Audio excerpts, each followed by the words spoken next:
It's day 3 of the week-long retreat of MPs subscribing to the ruling National Resistance Movement or NRM party in Kyankwanzi district. The NRM legislators, who were joined by a sizable number of independent MPs, have agreed to pass the Registration of Persons Bill 2014 when they return to Parliament. Deputy NRM spokesperson Ofono Pondo said there was now new consensus on the bill that received a hostile reception last Tuesday when Parliament resumed from recess.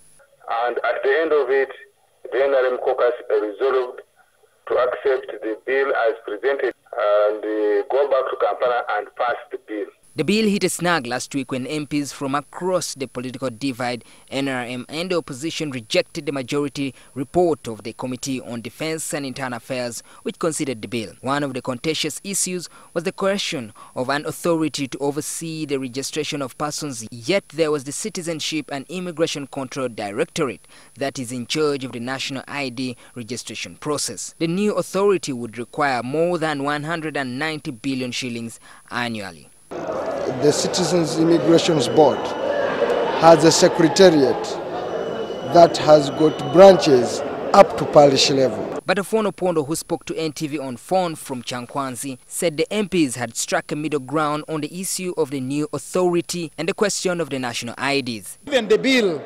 is giving a power to the minister so that the authority can borrow money on behalf without passing through the parliament. We think that there are government officers who have been benefiting from money when they go to register people and they were registering business and had invested a lot of time and in mobilization so that they felt their departments were going to be phased out.